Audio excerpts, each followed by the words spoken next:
Welcome to Ilaj Online. Assalamualaikum. I hope you all are doing well. This is me, Dr. Amira Ali, and my qualifications are MBBS and FCPS Obstetrics and Gynecology, and I am a gold medalist doctor. Being a gynecologist, आज आपके साथ जिस topic पर बात होगी वो है infertility यानी बांझपन या बेऔलादी का मर्ज। हमारे मुल्क में इनफर्टिलिटी को लेकर बहुत ही मिसकंसेप्शंस पाए जाते हैं, जैसे कि हमारे यहाँ अक्सर लोगों को पता नहीं होता कि इनफर्टिलिटी कहते कब हैं और आपको अपने डॉक्टर को इनफर्टिलिटी के मसले के लिए कब विज़िट करना चाहिए।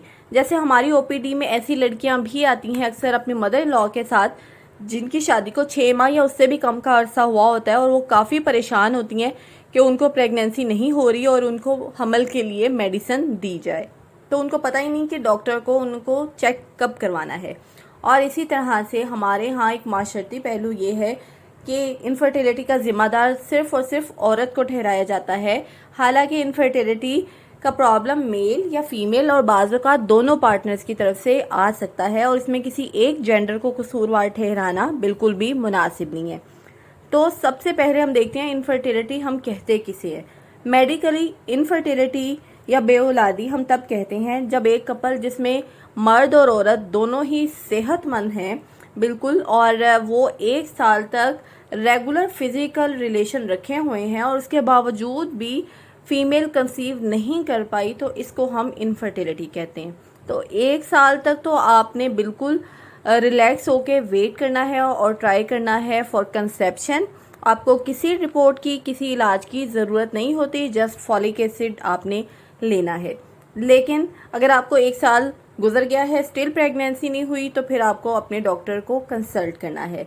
अब यहाँ एक कंडीशन ये है कि अगर कोई रिस्क फैक्टर है मेल में या फीमेल में, जैसे फीमेल की एज 36 साल या से ज़्यादा की है, फीमेल को कोई हार्मोनल इशू है, कोई पॉलीसिस्टिक ओवरीज हैं, या फीमेल की कोई और प्रॉब्लम है या एज ज़्यादा है, तो फिर ऐसी कंडीशन में फ़ीमेल्स को अपना वर्कअप अर्ली करवाना है। उन्होंने 1 साल का वेट नहीं करना और उन्होंने अपनी रिपोर्ट्स करवा के अपना ट्रीटमेंट स्टार्ट कर देना है। और इसी तरह से अगर मेल को कोई हार्मोनल प्रॉब्लम है या उनको कोई हर्निया का मसला है, तो ऐसी कंडीशन में उनको अपना ट्रीटमेंट अर्ली करवाना है। तो हमारे पास जब कपल आते हैं अपनी इनफर्टिलिटी को मसले को लेके, तो हम सबसे पहले उनका वर्कअप स्टार्ट करते हैं हिस्ट्री से। आपको अपने डॉक्टर को जब विज़िट करना है तो मेल और फीमेल पार्टनर्स दोनों को ही आना है, हस्बैंड वाइफ दोनों ही आएँ और दोनों ही अपना चेकअप करवाएं। हिस्ट्री ली जाती है, पहले फीमेल से हिस्ट्री ली जाती है, उनके पीरियड्स का पूछा जाता है, उनके पीरियड्स रेगुलर हैं, कोई इशू तो नहीं है इसमें, और उनका कोई वेट गेन या वेट लॉस तो नहीं हुआ, फीमेल की एज कितनी है, फीमेल को कोई वेजाइनल डिस्चार्ज का मसला तो नहीं है, कोई वो मेडिसिन तो नहीं यूज़ कर रही जैसे एंटी डिप्रेसेंट, या फिर उनका कोई पेट का ऑपरेशन तो नहीं हुआ, या उनकी कोई यूट्रस में कोई रसोली है। अगर ऐसी कोई कंडीशन नहीं होती तो फिर मेल की हिस्ट्री ली जाती है, उसे उनकी एज के बारे में, उनके प्रोफेशन के बारे में पूछा जाता है, वो स्मोकिंग करते हैं नहीं करते, और इसके अलावा वो कोई मंशियात का इस्तेमाल तो नहीं करते, कोई उनका हर्निया का ऑपरेशन तो नहीं हुआ, या बचपन में उनको कोई इन्फेक्शन जैसे कि कन पेड़े हुए हों, या उनकी फैमिली हिस्ट्री में उनके भाइयों में से किसी को या फैमिली में से किसी को बेऔलादी का मसला हो। ये सारी हिस्ट्री ली जाती है। हिस्ट्री के बाद एग्जामिनेशन की बारी आती है, तो फीमेल पार्टनर को हम चेक करते हैं, यानी फीमेल पार्टनर को गायनेकोलॉजिस्ट चेक करती हैं। उनका फीमेल का पूरा फिजिकल एग्जामिनेशन किया जाता है और मेल का फिजिकल एग्जामिनेशन यूरोलॉजिस्ट करते हैं, ताकि किसी भी एबनॉर्मेलिटी को रूल आउट किया जा सके। इसके बाद रिपोर्ट्स की बारी आती है, तो मेल और फीमेल पार्टनर्स दोनों की ही रिपोर्ट्स करवाई जाती हैं।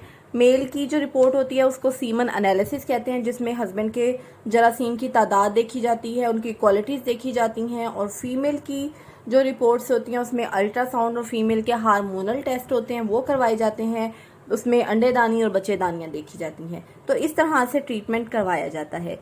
तो आप लोगों के लिए ये खुशखबरी है कि आप लोग इलाज ऑनलाइन के प्लेटफॉर्म से हमसे डायरेक्टली बेऔलादी के मसले के लिए कंसल्ट कर सकते हैं और अपना ट्रीटमेंट घर बैठे बैठे करवा सकते हैं। वीडियो कॉल के ज़रिए आप मुझसे रब्ता कर सकते हैं और अपना कोई भी गायनेकोलॉजिकल इशू डिस्कस कर सकते हैं और आपको किसी डॉक्टर को डायरेक्ट उसके क्लिनिक पे जाके विजिट करने की भी ज़रूरत नहीं है।